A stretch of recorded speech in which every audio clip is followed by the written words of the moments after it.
I would say skiing was most definitely a way of life. I remember oh so clearly. And once you have that way of life, it's very hard to let it go. Skiing is more than a sport, it's a culture, and every culture needs a context. We don't really know where we are unless we know where we've been. Been a historical part of my life, and I need to know what happened before, and I would think anyone interested in the sport has that curiosity about it. In the pledge of fellowship. There is a bond that exists within the world of skiing that is terribly unique and actually marvelous. Where can you go to find the history of skiing? So that if people want to know the thread of from then to now, there are resources to do that. ISHA publishes Skiing Heritage, which is the best publication about historic skiing that exists. Better than anything in Europe. One can learn an awful lot by just reading Skiing Heritage. And you get it if you're a member of ISHA. Best magazine, cover to cover, as soon as it comes in the door. No ads, and it's great. It has no other competitor on the planet, but the nostalgia really brings back memory of what everyone was doing at a particular point in time.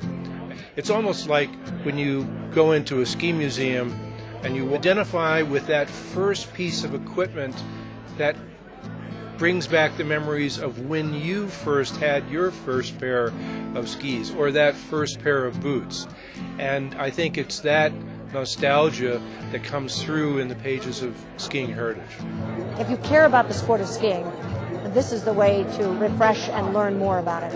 It is such an interesting magazine. I read all the letters. I read everything, from start to finish. It brings up great letters to the editors where people go, I remember that, and it wasn't quite the way you saw it because I was there. Morgen, auf zum Skikurs. I think people like to just get involved in skiing as it was. I mean, they like to read about it. I think even the younger ones get fascinated with it. Knowing what you're being a part of is very important, and knowing where it came from and originally where it started is certainly makes the whole experience much more interesting than if you just take it at what it is in the modern day.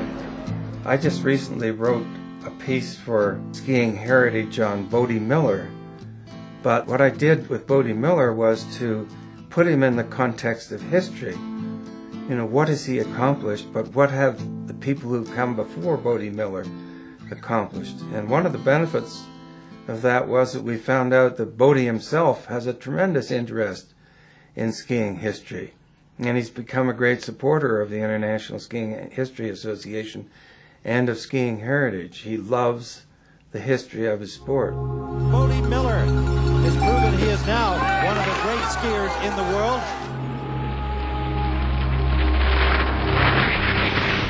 You put a copy of Skiing Heritage in a skier's hands, and they won't give it back, and I guarantee that they'll become lifetime members of ISHA.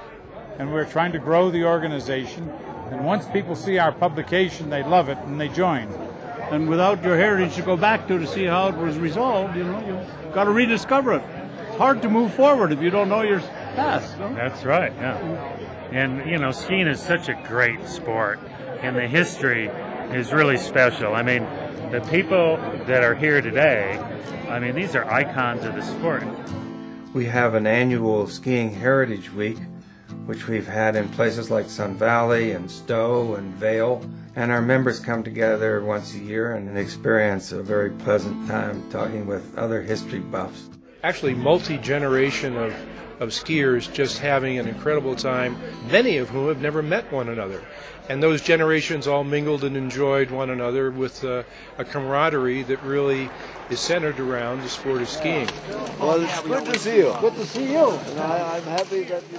For those of us who've been involved in ski history for the past 60 years, it's pretty special when we have these gatherings and we can meet people whose names, were just in newspapers or in magazines. And we can actually shake hands with them. How are you doing? I'm doing great. How are you doing? You are looking even better than great. You look close to fantastic.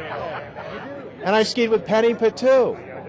And I was rooting for her in the 60 Olympics and all the other girls that wore Kesley skis then. And I got an opportunity 46 years later to meet her and ski with her for 3 days, and that was awesome.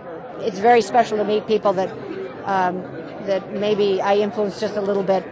You know, we're little kids who came up and said, could I have your autograph? And I was actually nice to them. I mean, we've got people who skied on wooden skis and people who've never skied on anything but shaped skis, and they're all here having a good time. This is my 81st year of skiing, and I never skied more in one day than I did today. Anyone with an interest in skiing and skiing history, it's been part of their family, part of their lifestyle, ought to consider joining the International Ski History Association. You know, I think the passion of the mountains and the beauty of the mountains draws pretty unique people together. This is the culture of your sport, okay?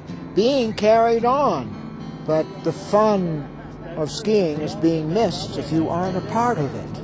I would say the benefits are the satisfaction of knowing that you're supporting an enormously worthwhile cause that's amassing a great deal of history for the future.